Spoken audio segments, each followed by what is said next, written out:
deixa ele no azulzinho ou no verdinho? Deixa eu...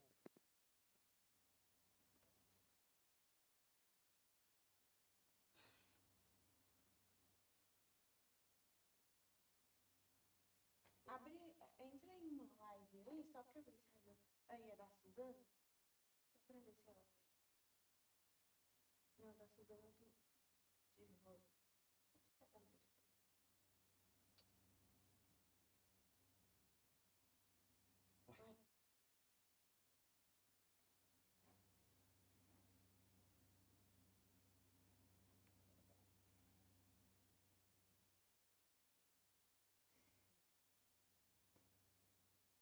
Não, acabando. Aqui fica bom os comentários pra senhora? Fica. Tá dando pra ler direitinho? Tá? Tá sim. A Suzana.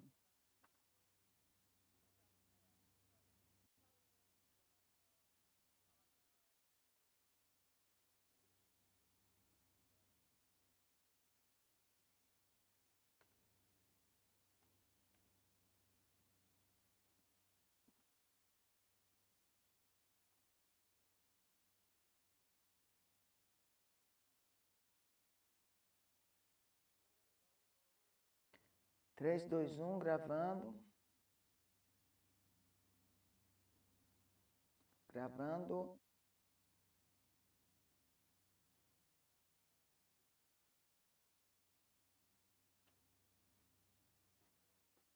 Ai, pedi pra você deixar um pouquinho pra direita. Direita. Viu, será? Chega mais um pouquinho. Por favor. Direita. Aí. Menos. Aí. Olha aqui pra mim rapidinho. Pronto.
Ei, Ei, casal maravilhoso. O que vocês acham?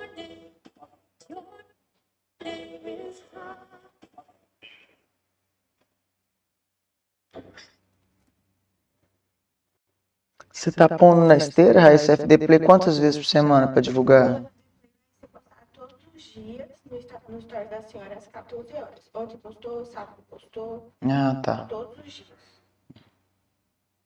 E da psicanálise? Essa semana tem que pôr todos os dias também. Que eu não tinha ninguém de plantão. Eu até pensei em fazer, só que eu fui estudar. Então eu não coloquei. Mas aí eu vou postar todos os dias também em escala de tempo. E semana que vem tem que falar pra Vanessa pra arrumar plantão domingo, sábado, domingo. 10 horas da manhã, por aí, vai sair da psicanálise. Segunda a sexta. Depois que terminar, ele se espera, tá? Então vamos começar? Falta 5.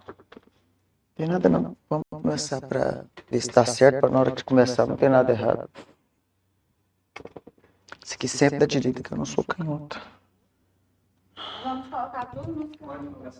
Aí coloca chão profundo e depois a do FD Play, pode ser? Pode? Tá.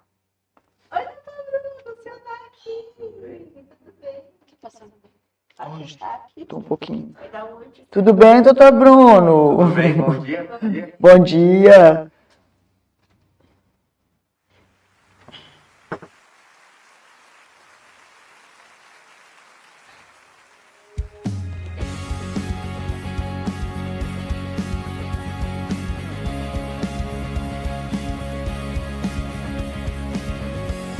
De marcar com ele um dia nessa semana fazer uma live.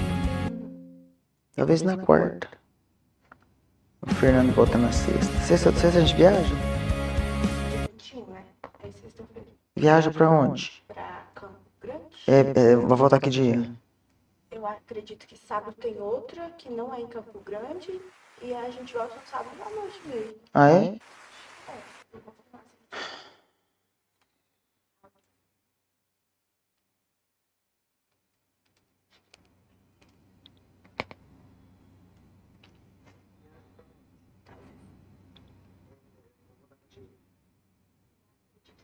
Tem outra, que não.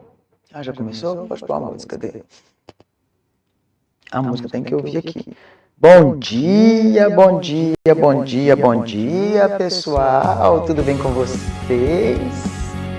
Vamos embora lá de música? Vamos lá, começamos mais cedo para testar som, testar tudo, para ficar tudo ó, arrumadinho, tá bom?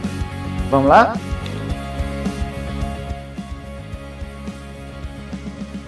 Nada nos separará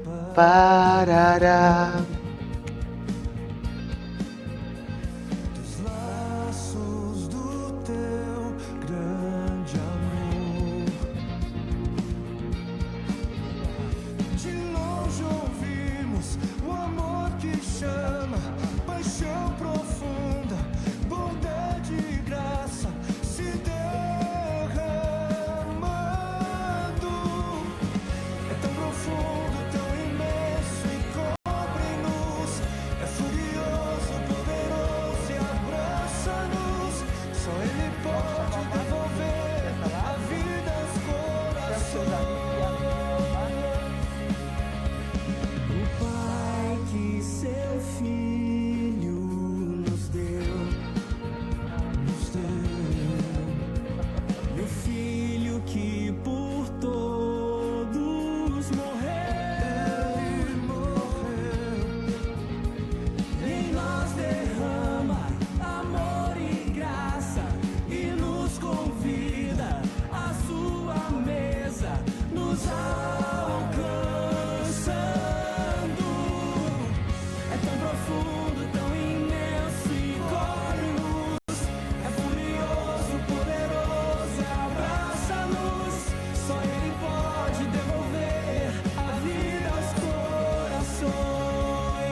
abraça-nos.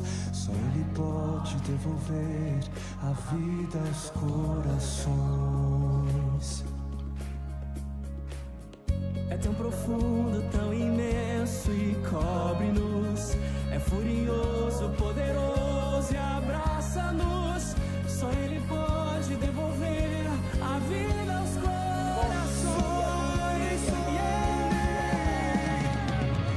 É tão profundo, tão imenso e cobre-nos. É furioso, poderoso e abraça-nos. Só Ele pode devolver a vida aos corações. Devolve a vida. É tão profundo, tão imenso e cobre-nos. É furioso, poderoso e abraça-nos. Só Ele pode devolver a vida aos corações. Bom dia pra você. Deixa eu ver que horário nós temos aqui. São 8h01, começo do horário da live normal. Vamos embora de mais uma música. Depois dessa música aqui, nós vamos começar então a falar do tema de hoje. Tá tudo bem com vocês? Vamos lá, vamos lá, vamos lá. Tá tendo muito FD lá, ó. Acho que não precisa colocar mais, não. Ele já fixou. Ele já escreveu com o nome dele. Ah, tá. Vamos lá? Olha que música linda. Se você quiser ouvir um pouco mais sobre essa música, tá? Cresci tentando te entender, buscando respostas no teu olhar. Às vezes quis te contar por não saber como lhe amar, mas o tempo mostrou que a dor também te alcançou. Você fez o que podia com o que a vida te ensinou. Hoje vejo com outros olhos tuas lutas, teus fardos, teus medos. E se um dia eu me feri, agora eu sei, você também caiu. Eu solto o peso, escolho o amor. Deus me ensinou a perdoar.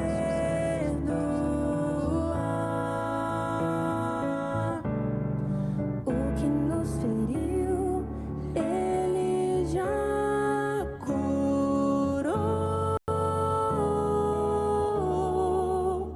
Não quero mais olhar para trás.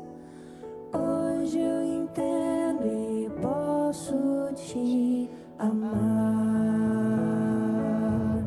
Vamos lá, gente. Nem tudo foi como eu sonhei, mas Deus fez tudo exato, eu sei. O amor às vezes vem misturado, mas no fim Ele sempre venceu. Se ainda carrego marcas, sei que você também tem. Ninguém dá o que não recebeu, e eu escolho te ver além. Eu te perdoo, perdoa a mim também. Todos nós temos feridas, mas o amor sempre vem. O amor sempre vem. Eu solto o peso, escolho o amor. Deus me ensinou a perdoar. O que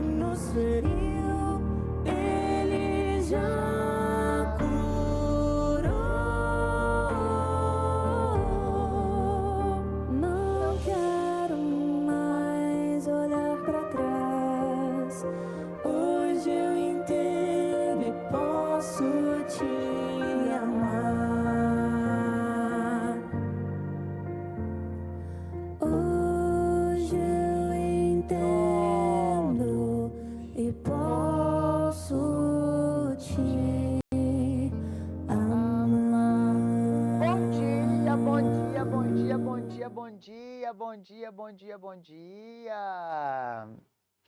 Bom dia para você. Deixa eu ver de onde você é, vai me contando aí. Deixa eu ver quem tá na live ali agora. Muito bom dia, pessoal. Me conte de que cidade você é. Aproveite, compartilhe essa live com o máximo de pessoas que você puder, tá? Aqui eu estou, YouTube, Instagram, aqui também YouTube, Instagram, então vou estar olhando às vezes de um lado para o outro, tentando ler os comentários. Tô vendo ali gente do Japão, meu Deus do céu, que hora que é aí? Se agora são 6 da manhã, não, 8 da manhã, 8 da noite, então tá bom, né? Tá tranquilo. O horário ainda tá bom, gente. Gente de Brasília, de onde mais? Salvador. Deixa eu ver os comentários. Timon, Maranhão. Campo Grande, em Campo Grande nós vamos estar? Sexta-feira, gente, tem almoço em Campo Grande com alunos do Instituto. Quero ver você lá. Gente do Rio de Janeiro, Nova Serrana, que bom, gente. E aí, tá todo mundo assistindo o filme Uma Nova História? Me conte se está todo mundo assistindo aí o filme Uma Nova História. Pessoal, o filme Uma Nova História, ele ficou no cinema semana passada, não sei se vai ficar esse. Se você assistir e levar pessoas para assistir o filme, automaticamente o filme vai mais uma semana, tá? Mais uma semana para o cinema brasileiro. Mas para que isso aconteça, nós precisamos mobilizar as pessoas para estarem no cinema, tá? O filme é incrível, fala sobre a questão do universo terapêutico, está trabalhando muito o coração de muita gente, no sentido de ressignificar as suas histórias, ressignificar a sua vida, tá, gente? E ter, como que eu posso dizer, um caminho realmente transformado, um direcionamento para que nós possamos ressignificar as nossas vidas e escrever uma nova história. Não tem como passar o filme no Japão, mas você pode assistir episódios semelhantes aos do filme, que lá são 3 episódios da série Caminhos que a gente compilou e colocou no filme. Você pode assistir a mesma coisa de que jeito? Através do FD Play. Quem já é assinante que está aqui, tá? Do FD Play, me conte. Você já assina o FD Play, que é o nosso aplicativo de saúde mental. Já assina? Me conta aí se você já assina ou não. É um aplicativo fantástico, um aplicativo maravilhoso, onde tem vários filmes, onde tem podcasts, onde tem terapia nossa de cada dia, que são pequenos devocionais terapêuticos, onde tem algumas lives que são passadas por aqui. Quem ainda não assinou o FD Play, vai e pode baixar esse aplicativo, tá lá no meu Stores, tá? Como é que você vai entrar nesse aplicativo e como é que você vai estar se organizando lá, tá? Lembrando aqui que o FD Play é algo separado dos alunos. Tem gente que me procura, aluno tem direito a ser assinante? Não, gente, o FD Play é uma outra empresa. O curso de psicanálise é para aluno, o FD Play é um aplicativo, de um streamer de saúde mental. Então lá tem conteúdos maravilhosos, você paga R$19,90 por mês e tem acesso a muito conteúdo e a gente está subindo sempre, tá, Adriana? Bom, vamos lá. Você pode dar uma pausazinha aí, pegar essa live e enviar para o máximo de pessoas, seja aqui pelo Instagram, você que está no YouTube, deixe seu comentário, porque aí o YouTube entende que esse conteúdo é relevante e acaba passando para você, tá? Você que está no YouTube, se organiza aí. E para você que não está no YouTube, está no Instagram, você também pode ir lá pegar o link da live e colocar também nos grupos de WhatsApp que você conhece, tá combinado? Pega essa live, manda para o máximo de pessoas, vamos ajudar a divulgar, porque o Instagram não entrega mais live como antigamente. Mudou, né, gente? Tá tão chateada a gente pensando que o problema era eu. Pode ser também, né, gente? Eu não sei, né? Bom, o tema de hoje que eu quero introduzir num tema sobre casais. Quero falar para vocês que casais curados não é fácil. Não é fácil você olhar para o seu casamento e dizer, nós somos um casal 100% curado. Porque existem raízes emocionais do amor. Tem um verso na Bíblia que ele é incrível, que está escrito assim, olha, ensina a criança no caminho em que ela deve andar. E ainda quando envelhecer, ela não se desviará desse caminho. A gente pega esse verso e coloca tão somente na questão de eu vou ser evangelizado, eu tenho que ensinar os meus filhos no caminho do evangelho, eu tenho que ensinar os meus filhos a amarem a Deus acima de todas as coisas, e a gente foca muitas vezes só nessa questão. Só que nós nos esquecemos que a infância é o solo que nós pisamos durante toda a vida. É ali na infância que eu e você, nosso cônjuge, aprende sobre amor, aprende sobre segurança, aprende sobre rejeição, sobre cuidado ou aprende também sobre abandono.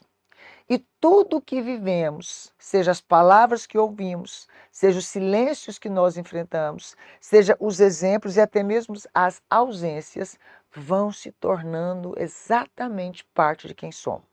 E mesmo depois que a gente se torna um adulto, a gente continua reagindo a esses registros da criança que nós fomos. E no casamento, muitas vezes, isso se torna um lugar onde várias memórias não curadas lá da infância voltam à tona. Porque talvez o cônjuge não seja o problema. Talvez é que a convivência um do outro acaba despertando no meu cônjuge, no seu cônjuge, a convivência desperta as feridas antigas que a gente carrega da infância. E quando eu pego esse versículo, gente, e olho para ele com um olhar completamente terapêutico, quando eu olho para ele como um conselho moral, mas também como a fala de algo emocional, de algo simbólico que de fato existe. O caminho em que eu e você, quando criança, fomos ensinados, não é só o caminho da religião, ou quem sabe o caminho do costume, mas é também um caminho afetivo, que é formado pelo que nós vemos, pelo que a gente viu, aliás, lá no passado, lá na infância, pelo que a gente vive, pelo que a gente sente dentro de casa.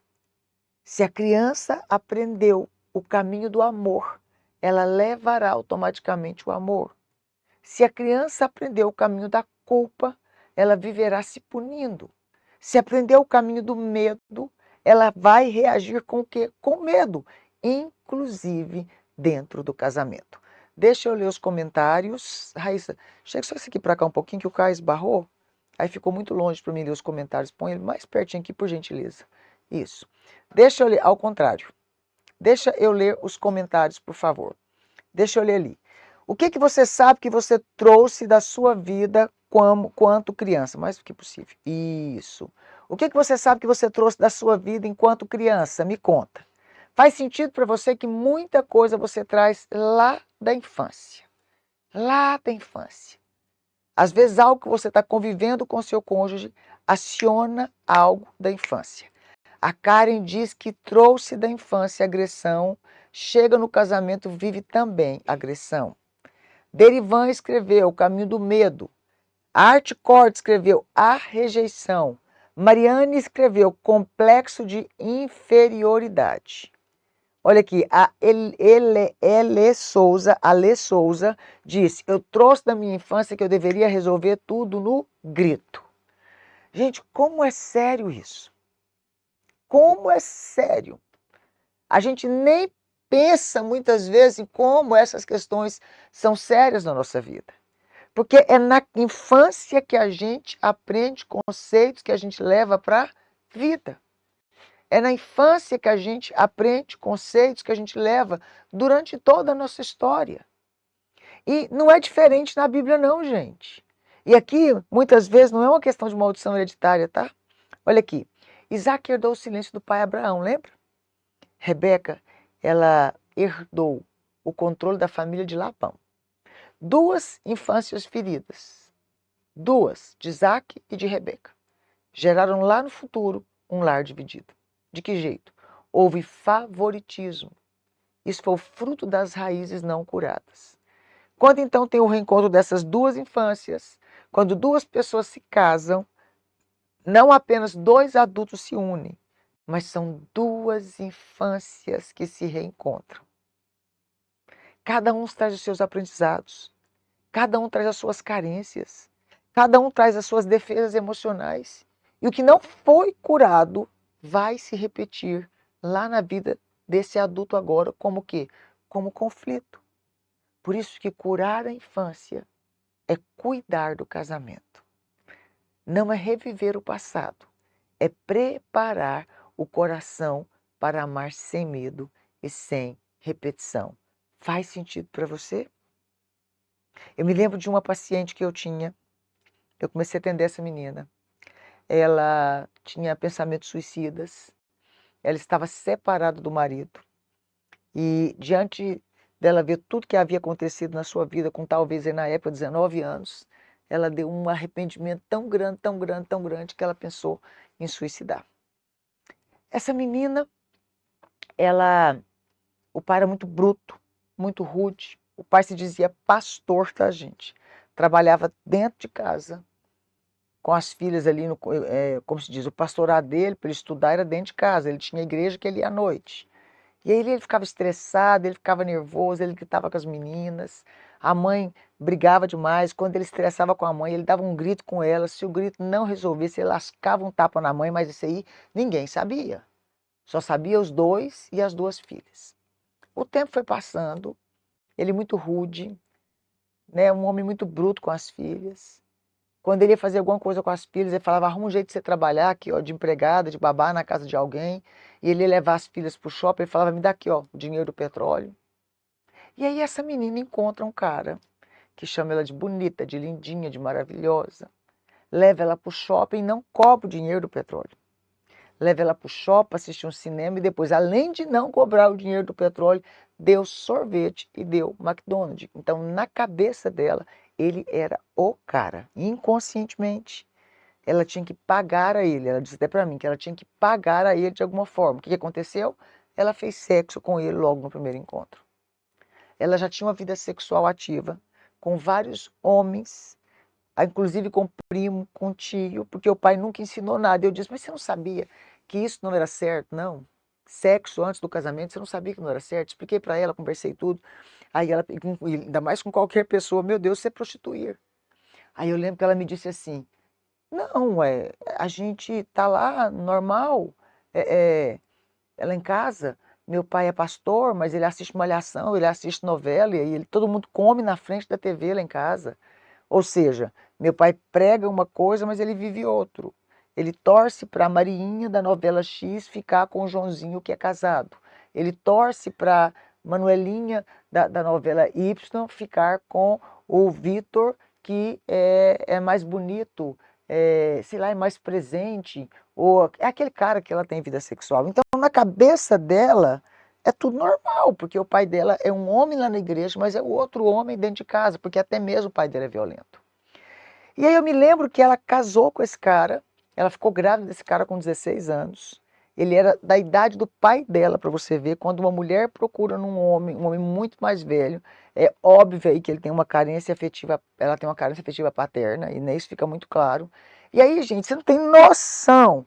O cara engravida ela com 16 anos, o pai fala para casar para não passar vergonha, embora o cara fosse da idade dele. Essa menina casou, mas de repente esse cara estava batendo essa menina. Ela apanhava constantemente dele. Ela já tinha uma filha com ele e ela me contou que essa filha estava com a mãe, com o pai, e um dia, ou ela pula da moto na porta de uma delegacia e corre para dentro, porque ela sabia que quando chegasse em casa ele ia matar ela.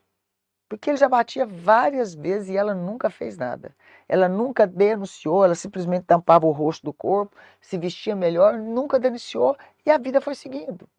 E a vida foi seguindo. Mas aí passou uns dias, passou um tempozinho. O que acontece? Ela me contou que ela apanhava desse cara. Ele era pedófilo, ele começou a abusar da filha dela. Então acabou o casamento. Beleza. Só que ela pensava em suicídio constante. Uma culpa, uma revolta, uma amargura. Ela não conseguia se relacionar com ninguém de novo. E aí um dia a irmã dela foi com ela ao consultório. E ela falou assim, eu permito que a minha irmã entre. Posso? O que eu vou falar para o paciente? A gente está em tratamento, né? A gente não é. Mas aí a menina entrou. A menina entrou e falou assim, não, eu vou dar só uns 10 minutinhos aqui para falar com a senhora. E depois a senhora continua com o processo terapêutico com ela. Ela falou assim, eu tô com medo dela voltar com aquele cara, tá? Aquele cara não presta, viu? Eu tô com medo que ele tá falando que vai ficar bonzinho, ela acha que ninguém quer ela mais, que ela tá morando dentro da casa dos nossos pais, tananã, e ele batia nela, ele te contou, né? Ela é besta, viu, dona Ângela? A irmã falou pra mim, ela é besta, viu, dona Ângela? Besta, bestinha, bestinha. Eu, quer só ver, eu não apanho, eu bato. Ela apanhou dele várias vezes. Mas eu quero nem saber, eu bato. Eu falei, o seu marido é agressivo? Não. Mas ele ficou estressado, ele falou que eu não gosto, eu avanço mesmo. Já bati nele umas 3 vezes para mostrar para ele que quem manda lá sou eu. Naquele momento eu falei, ops, 2 irmãs. Uma esteve casada, a outra está casada. Uma apanha e a outra bate. Ou seja, se uma apanha e a outra bate, uma acha que apanhar é linguagem de amor, é normal do casamento, e a outra bate porque eu não vou permitir isso no meu casamento. Eu olhei para as 2 meninas e falei, seu pai batia muito na sua mãe? Aí elas olharam para a outra, a senhora sabia? Eu falei, não, vocês me contaram agora. Como assim? Eu falei, vocês me contaram. Uma bate, outra apanha. Dentro do mesmo ambiente, casamento. Ambas com certeza saíram de casa cedinho, né? Sim, uma casou com 16 e a outra fugiu de casa com 18. O lar era tão ruim, tão ruim, tão ruim, tão difícil de se viver naquele lar, que ambas saíram de casa. Novinha, engraçado, né? Procurando o quê? Casamento, mas uma apanha e outra bate. Essa que apanhava já estava pensando em suicídio. A que batia não estava nem aí para a vida, estava fazendo psicologia ainda. Gente, como a gente gosta de estudar emoção para tentar se entender também, não é? Bom, quando chegou aquele ponto da conversa, eu pedi para falar com os pais delas. Eu falei, tem como você pedir seu pai e sua mãe para vir aqui? Porque elas tinham um irmãozinho pequeno. Eu falei, meu Deus do céu, o cara se diz pastor, bate na esposa. Não, gente, não vou nem entrar em detalhe. Vocês não têm noção da bagunça que era a vida daquele casal de pastores dentro de casa. Dentro de casa era um inferno, fora de casa parecia um casalzinho lindo e maravilhoso, a gente é um fake. Detalhe, as 2 meninas não queriam saber de igreja e não queriam saber de homem crente, porque o pai era crente um pouquinho mais, pastor, e exatamente batia na mãe. Quando eu chamo então o casal, o marido não veio, veio só a esposa pensando que era sobre a filha. Quando eu falei com ela, a mãe chorou, falou, elas estão mentindo, dona Ângela. Elas não valem nada, você não tem noção. Mexe de cá, mexe lá, mexe de cá, mexe lá. Daqui a pouco a mulher começou a chorar e falou, não, mas isso tem muito tempo. Ele bateu em mim até as meninas terem 10 e 12 anos. Hoje elas estão com 19 e 20 anos. Pois é. Mas era a mala da vida que elas carregavam. Era a mala da vida. Talvez elas não tinham muito memória afetiva. A memória afetiva são lembranças de cuidado, de emoção, de tom de voz, de cheiro de comida. É o jeito como a casa reage, muitas vezes à alegria ou à raiva. Mas aqui a memória afetiva lembra coisa boa. E essas memórias afetivas, elas formam a nossa noção de segurança e pertencimento. Aquelas meninas não tinham memória afetiva. Memória cultural, que são os costumes e as crenças familiares que tornam regra. Homem não chora, mulher tem que aguentar tudo, não é? Essas frases, elas acabam moldando como é que nós interpretamos o sofrimento e também o amor ao longo da vida. Aí, por último aqui, gente, em terceiro ponto, vem a memória traumática, que são as experiências de dor, de violência doméstica, de abandono, quem sabe de rejeição. Sabe aquelas lembranças traumáticas de traição que ficam registradas lá no inconsciente, mas no corpo também. E mesmo quando a mente esquece, o corpo ainda lembra. Não se esqueça, a infância é o solo, as memórias são as raízes e o casamento é o espelho que revela o que ainda precisa ser curado. Vou repetir para você, a infância é o solo, as memórias são as raízes, o que nós fazemos são os frutos e é no casamento, ele é o espelho que revela o que ainda precisa ser curado. Na visão psicanalítica, isso tudo é o retorno do recalcado, é o passado pedindo nova forma. E na visão espiritual, é o convite de Deus para amadurecer o amor, ensinar o caminho. É isso. É aprender como é que eu vou caminhar hoje, a partir de hoje, com consciência. E aí aqui eu preciso ter o quê? Diante de todos esses tipos de memória. Olhar para a minha história, olhar para a minha infância, olhar para a infância do meu cônjuge e ter um amor racional. Porque o amor emotivo não paga conta. O amor emotivo vai falar, eu vou com você, o amor está debaixo da ponte. O amor emotivo não paga conta. Aí você precisa ter o amor racional. O amor emotivo vai te levar para o buraco. O amor emotivo vai falar para você que tudo é mil maravilhas, vai dar certo, vai dar certo, vai dar certo. O amor emotivo vai ser cheio de muita fé, muita fé, muita fé. Ok, excelente, mas eu preciso olhar racionalmente. Porque Deus não quer famílias transformadas apenas. Aliás, Deus não quer que a gente forme famílias apenas. Ele quer que as famílias sejam curadas, transformadas, que sejam conscientes e sejam livres. Exatamente. Eu não posso me esquecer que tudo que eu vivi na infância não vai ficar lá na infância. Vai vir para a minha vida adulta. Um casal são duas pessoas machucadas. Um casal são duas pessoas fragilizadas. Esse amor adulto, ele é fruto. Ele é fruto. Só que eu preciso cuidar da minha história. Da minha história. Eu tenho que parar de ficar olhando para as situações do dia a dia. Eu tenho que começar a entender o que foi que o meu cônjuge viveu, quais são as memórias culturais que o meu cônjuge tem, quais são as memórias afetivas que o meu cônjuge tem, quais são as memórias traumáticas que o meu cônjuge tem. Nós precisamos olhar para essas memórias, trabalhar com elas para quê? Para que a vida não fique pesada, para que o casamento não fique pesado. É muito forte isso, não é? E é por isso que a gente chama você para estudar psicanálise conosco. É por isso que a gente chama você para mergulhar neste universo incrível. Lembrando que as inscrições para a turma 11 encerram dia 23. As inscrições elas vão se encerrar dia 23, no próximo domingo. É muito forte. Deixa eu perguntar para você que está aqui na live agora. Eu vou olhar para cá para me ler os comentários, tá? Quais são as memórias culturais que você traz do seu casamento, que você sabe que hoje influencia? Marido doente no financeiro, tem cura? Tem, Lena. Por isso é importante você fazer psicanálise, estudar e ajudar o seu marido. Quais são as memórias? A Alessandra está dizendo, meu casamento foi transformado depois da psicanálise. Eu passei a olhar para o meu marido, ajudar e muita coisa mudou. Vamos lá, me escreve aí. Escreve para mim. Me escreve aí, por favor.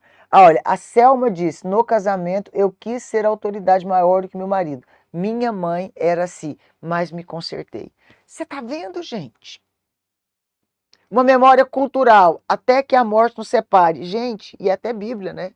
É uma memória cultural, é uma memória religiosa. Até que a morte nos separe. Mas quando a gente escolhe errado demais? Quando, infelizmente, a pessoa casa com um cara que bate nela. O que vai se separar, talvez, é a morte por assassinato. Sabe, uma das coisas que mais, acho que uma das histórias que mais mexeu comigo até hoje foi aquela cantora, a Sara Mariana, né? Sara Mariana. Gente, como aquela história mexeu comigo? Uma mulher que se casou. Nós temos uma aluna que é parente dela, conhece a história. A mãe, no primeiro casamento, viveu a mesma história de violência doméstica. A mesma história. Eu não me lembro se a mãe separou e casou de novo. Não me lembro da história ali. Eu sei que a mãe viveu. Não sei se ficou viúva. Não me lembro. Sei que a mãe viveu isso. Elas casam rápido e vivem exatamente a mesma história de violência. Vive a mesma história. automaticamente. Os últimos áudios que aquela menina mandava para a mãe, era sabendo que ela poderia ser assassinada, era sabendo, mãe, eu vou permanecer firme aqui, dar um jeito. Gente, não vou entrar em detalhes, eu lembro de ouvir todos os áudios. Repetiu a mesma história. Uma menina linda, uma mulher nova, uma mulher tão cheia de vida, que automaticamente, a mãe dela ainda é viva, e isso, não sei se o pai que é vivo. Eu não disse sobre a mãe estar viva, eu disse sobre o pai, não sei se o pai ainda é vivo. Repetição de padrão, maldição hereditária. Não, gente, para com isso, a gente tem mania de colocar tudo com o nome de maldição hereditária. É repetição de padrão. É porque a gente aprendeu, até que a morte nos separe. Amém, eu estou de acordo. Mas filho, filha, vamos tentar escolher de novo para que seja realmente, de fato, até que a morte nos separe. Se porventura, no meio do caminho, está sofrendo violência doméstica, não vai ter jeito. Se porventura, no meio do caminho, surgir um outro problema, peraí, gente, a gente tem que observar qual é o problema que está surgindo. Quais são as memórias culturais que você traz e seu cônjuge traz da vida familiar para o casamento de vocês? É muito sério isso. A repetição de padrão vem porque a gente não se curou. A repetição de padrão está muito ligada ao amor cego. Eu não me curei, automaticamente eu repito o mesmo padrão dos meus pais. Alguém acabou de escrever lá, vi os meus pais com casamento com traição. Meu pai sempre calado, sem voz das coisas que minha mãe queria fazer. Falta de demonstração de afeto. Automaticamente, eu vou repetir isso no meu casamento. Ou o que vai fazer? Eu vou ter uma desconfiança que o meu cônjuge está me traindo em todo momento. Isso é muito complexo. Por isso que é importante a gente olhar para a nossa história e falar, peraí, gente, qual que é o padrão que eu estou repetindo? Porque o padrão que eu estou repetindo também vai determinar o destino do meu casamento. O padrão que eu estou repetindo também vai direcionar o destino do meu casamento. Isso é fato. Isso é fato. Como é que nós fazemos? Como é que nós fazemos? A gente simplesmente casa e a grande maioria não faz curso de noivo. A gente permanece casado e a grande maioria não vai em encontro de casal. Ou, gente, não escolha qualquer encontro de casal, não. Olha quem está lá na grade de palestrante. É importante. Ou melhor ainda, faça terapia de casal. É mais barato que o encontro de casal. Tá difícil o seu casamento? Para um pouquinho. Faça terapia de casal. Faça terapia de casal. Observe qual é o problema que vocês estão tendo. Olha aqui, ó, as Laís escreveu, meu pai traía minha mãe com prostituta. Um dia minha mãe também começou a trair ele e se casou com o melhor amigo dele. Que bagunça, exatamente, que bagunça. E como é que a gente fica aqui? Se eu estivesse no lugar da Laila, nessa história, eu acredito que pela minha personalidade, eu ia ter pavor de melhores amigas. Eu não ia permitir amiga, quanto mais melhor amiga. Eu não ia colocar nenhuma pessoa que tivesse o nome de amiga dentro da minha casa. Por quê? Porque está o inconsciente aqui. E aí eu vou ter que explicar para o meu cônjuge por que eu não gosto de amizade. Faz sentido para você? O problema não é meu cônjuge, o problema é o que ele me desperta. O problema é que se eu não estiver curado, claro que se você estiver curado, né, tá excelente, tá tudo mil maravilha, tá tudo certo, mas se você não tiver curado, automaticamente o que vai acontecer? Vai repetir padrões. Vai repetir padrões. Vai repetir. Por isso que você e seu cônjuge precisam estar curados no casamento. Por isso que vocês precisam parar um pouco e observar onde é que nós precisamos mexer dentro da nossa história. Onde é que nós precisamos parar e ter um olhar diferenciado dentro da nossa história. Isso é incrível. Isso te ajuda. Isso me ajuda. Isso nos ajuda a sermos pessoas mais equilibradas. Estou lendo os comentários, gente. Meu marido é ciumento. O pai dele e a mãe traíam um ao outro. Mônica. Seu marido vai desenvolver ciúme patológico, querida. Seu marido vai ter ciúme até da sombra. Para esse marido, você precisa prestar conta. Para esse marido, amor, eu vou em tal lugar, tá tudo bem para você? Você quer ir comigo? Você não se importa que eu vá sozinha? Ah, não, gente, ele tem uma história. Se o pai trair, a mãe trair, automaticamente ele vai pensar que a esposa faz do mesmo jeito. Ou, quer dizer, se ele só pensar que a esposa faz do mesmo jeito, ok. Pior é se ele repetir o padrão da esposa. Da mãe, quer dizer, do pai. Não, vou trair, lá em casa era normal.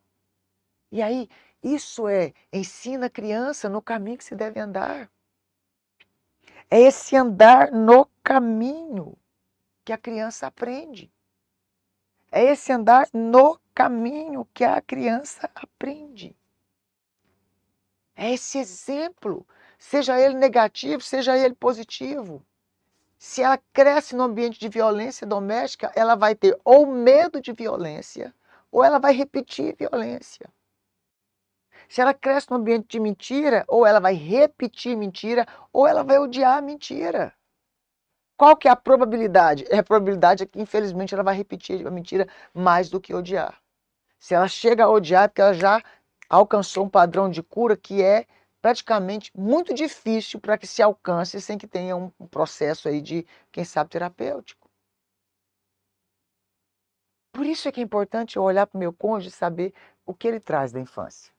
Deixa eu ler os comentários. Márcia Bélgica, meu marido não conversa, não dá satisfação.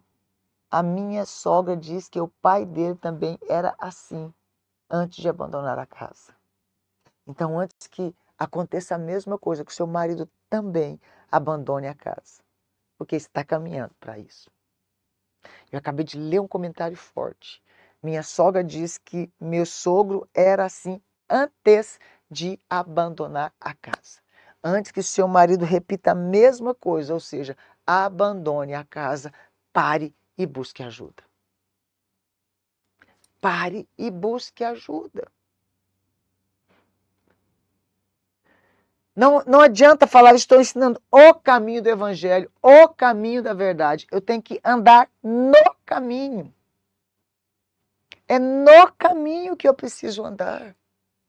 Tudo bem, minha mãe aprendeu de um jeito, meu pai também. Eu aprendi de um jeito, vendo todo o contexto familiar, nas memórias afetivas, nas memórias traumáticas. Agora vamos voltar para a sua vida, para a vida do seu cônjuge. O que dá para acudir ainda?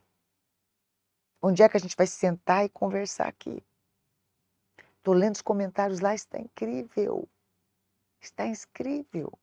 Olha aqui, vivi com pais brigando e detesto briga conjugal. Faço de tudo para não ter desentendimento. Só que aí tem um ponto de desequilíbrio. Eu cresci vendo briga, eu cresci vendo injúrias, mas eu faço de tudo para não ter desentendimentos. Será que você se sabota? Será que você não tem iniciativa? Será que você não tem vontade própria? Será que você se anula completamente para não ter desentendimentos? Você está me entendendo que é muito além do que a gente pensa? Eu preciso saber, será que eu estou em qual extremo? No extremo de me fechar, de me trancar, de não ser eu? No extremo de fazer exatamente o mesmo repetição de padrão? Tem dois lados, gente. Ou você repete exatamente o mesmo padrão, ou você se anula completamente para viver uma vida mais leve, uma vida melhor. Não vou repetir o padrão do meu pai e da minha mãe, não vou de jeito nenhum, mas eu vou me anular. E aí vai ficando pesado, porque casamento não é algo que você anula. Você não se anula. Você não para. Você precisa se reerguer. Você precisa se levantar. Você precisa parar e observar você e seu cônjuge. Olha, alguém acabou de escrever, foi isso que fiz, me anulei para ter paz. Você vai ter paz, mas vai ficar deprimida. Do que adianta? Não, para não ter briga eu vou me anular. Eu vou fazer tudinho como é que o meu cônjuge quer. Não estou dizendo que você tem que brigar. Mas tem gente que nem conversa. Aí você se anula e você se deprime. A gente precisa... Olha, a Esther disse, tem que quebrar a maldição hereditária. Não, minha querida, para com esse nome, tá? O pessoal, quando fala em maldição hereditária, pensa que é assim, Senhor, em nome de Jesus, sai isso, sai aquilo, eu repreendo. Não, não é isso não, gente. Você tem que parar. Para quebrar a maldição hereditária, vamos usar esse termo, mas para quebrar não é só orar, jejumar, gritar, não, passar óleo ungido, não, gente. Você tem que parar e ir lá na raiz da sua família e sarar a raiz familiar. Você precisa sarar a raiz familiar. Você precisa sarar essa raiz familiar urgente. Você precisa ter equilíbrio, olhar para a sua história, para a história do seu cônjuge e dizer o que a gente precisa mudar a partir de agora. O que a gente tem que transformar a partir dessa história. Quais são os tipos de atitudes que eu tinha que eu não posso ter mais para não repetir o padrão? Qual é? O que eu preciso fazer para não repetir o padrão? Onde eu vou olhar aqui, ó, onde eu vou olhar na minha história, na linha do tempo da minha história, nascimento, infância, adolescência, pré-adolescência, nascimento, infância, pré-adolescência, adolescência, fase juvenil, fase adulta, ponto, estou aqui. Onde foi que eu me perdi neste caminho? Onde foi que eu me perdi nesse caminho?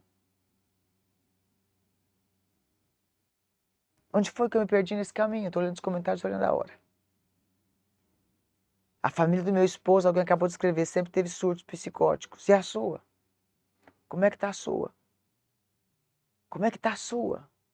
Você precisa buscar ajuda. Se você ainda não é aluno e quer ser, pode digitar eu quero, tá? Precisa recalcular a rota.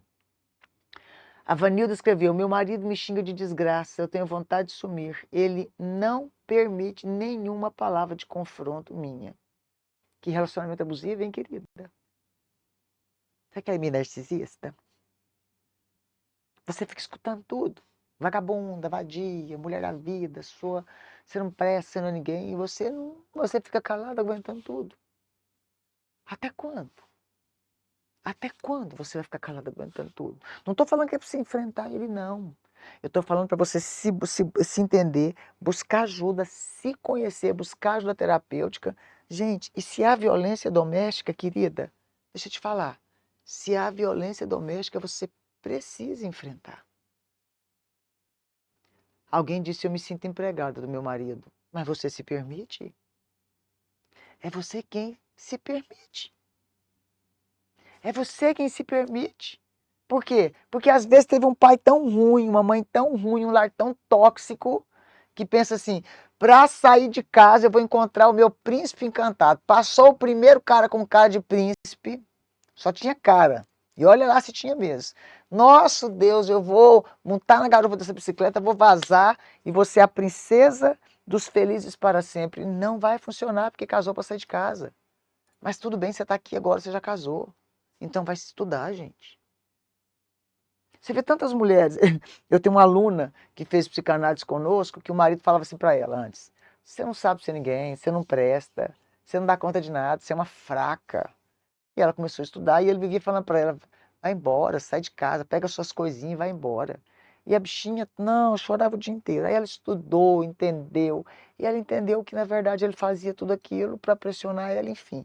Aí um dia, tá? Ela já estava bem, já estava atendendo, já tinha o seu provento, o seu dinheiro como psicanalista. E um dia ele falou para ela, vai embora, sai de casa, não quero saber de você mais não. Aí ela olhou para ele e falou assim, tenho tanta dor de você. Você não se suporta.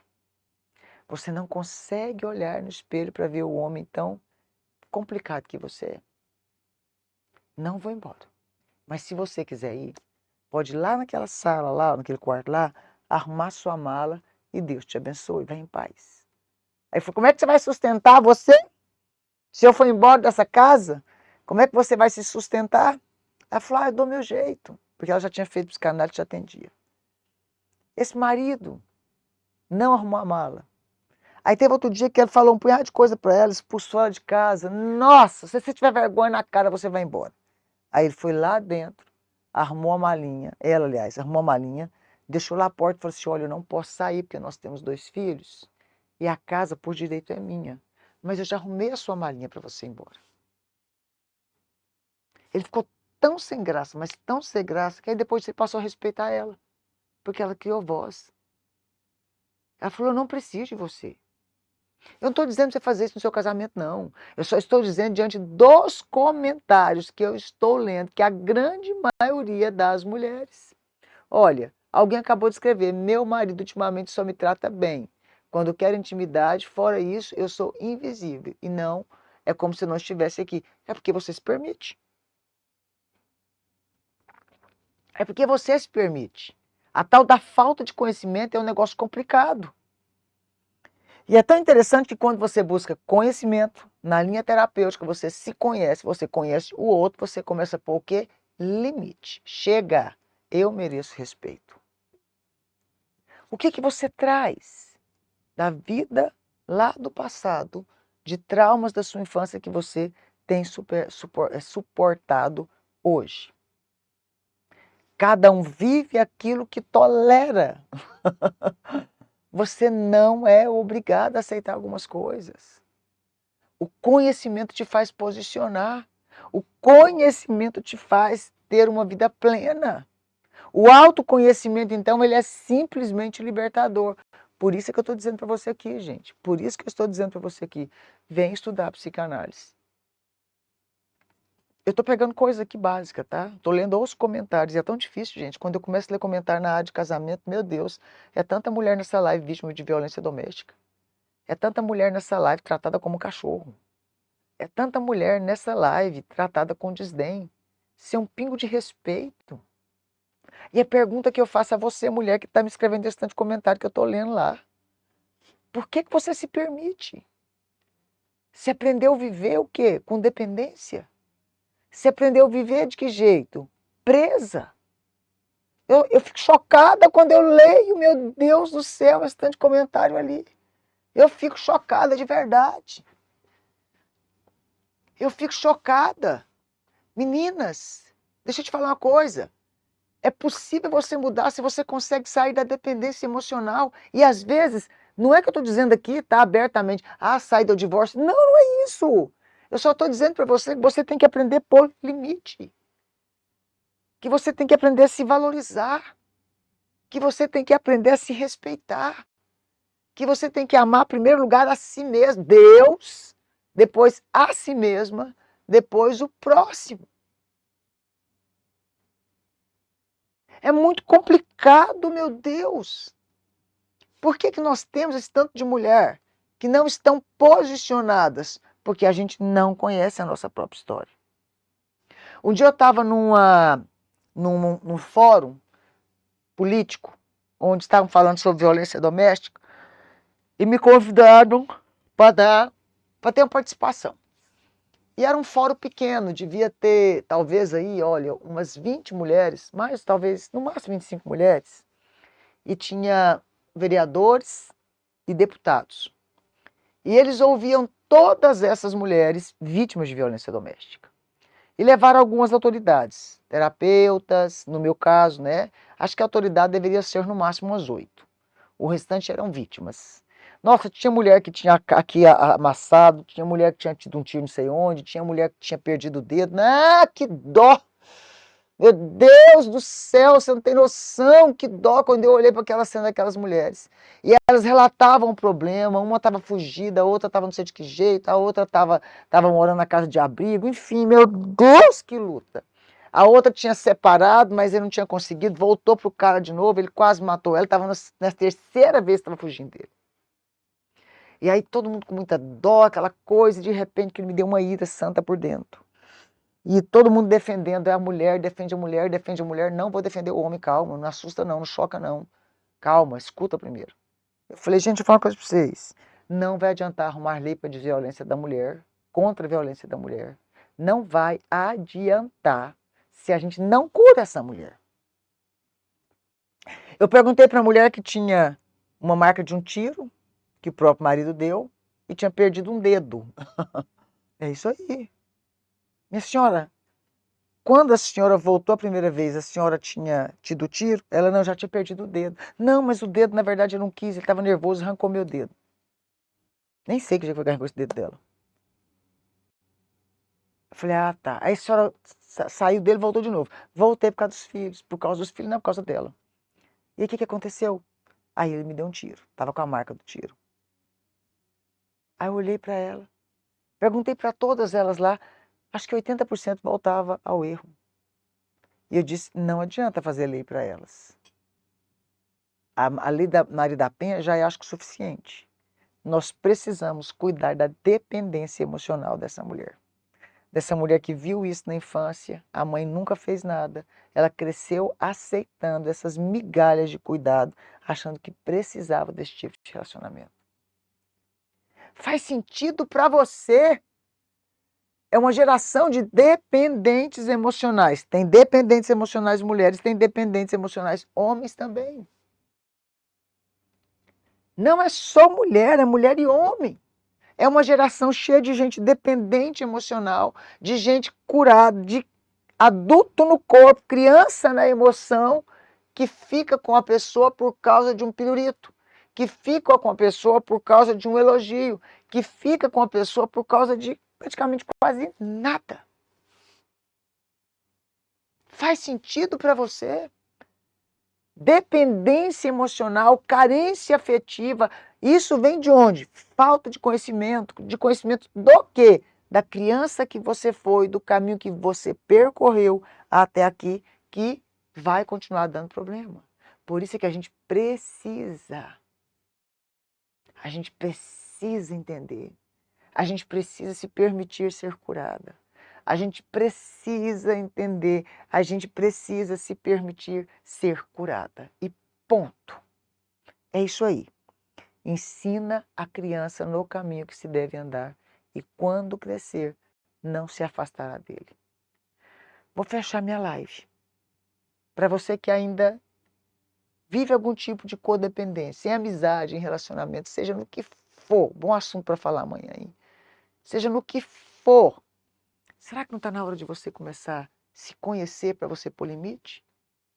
Será que não está na hora de você pôr um basta em muitas coisas? Você é responsável por aquilo que você colhe. Você é responsável pelas suas colheitas. No curso de psicanálise, você se cura, é a última semana, tá? Quem se cura não aceita qualquer coisa. Quem se cura, floresce. Quem se cura, se liberta. Pode escrever eu quero, vai no seu direct e olha a mensagem que nós mandamos para você. Estamos combinados? O que você tem aprendido? O que você tem vivido? Olha, eu sou casada há mais de 30 anos, 33 anos. Sou submissa à missão do nosso lar, mas não sou submissa em tudo. Eu não sou submissa quando existe uma pressão psicológica para se fazer algo que não é para me fazer. Mas não sou rebelde. A gente senta, conversa, a gente tem diálogo. E é o que eu quero deixar para você. Conversa, tenha diálogo. Você precisa se curar para curar outras pessoas. Mais uma vez, para você que deseja fazer psicanálise, pode digitar eu quero. Gente, e para finalizar aqui, temos evento em Campo Grande, é isso? Temos almoço de alunos em Campo Grande. Se você deseja participar, em nome de Jesus, tá? Fica aí o meu convite para você. Onde que chama, gente? Vocês falaram, mas não me falaram onde que chama, no direct? Isso. Você põe um link aí, Raíssa, para o pessoal falar com o Wagner no almoço em Campo Grande. Tem almoço em Campo Grande, tá? Mato Grosso do Sul. Para você que deseja participar, vamos deixar um link no nosso Instagram, tá? Foi bom para você a live de hoje? Mexeu com você? Ai, que bom. Então fica aí. Uma palavra para dizer para você: se cure. Se cure. A infância é o solo, as memórias são as raízes e o amor adulto é o fruto. Se o fruto do seu amor adulto está comprometido, nós precisamos cuidar das memórias que estão guardadas no seu inconsciente. A infância é o solo, mas cuidando dos frutos e das raízes, a gente consegue viver uma vida feliz e uma vida plena. Só floresce quem tem coragem de curar o que o tempo não curou. Beijo para você, estou indo embora. Amanhã eu te espero em mais uma live. Espero que você tenha gostado. Hoje nós tivemos mais pessoas aqui na live, graças a Deus. Eu acho que acionar, deixar para acionar as notificações ajuda muito, tá? Vamos, Deus te abençoe, tá? Deus te bendiga. Fique com Deus, nos encontramos na próxima semana. Amanhã. Já fui, é isso.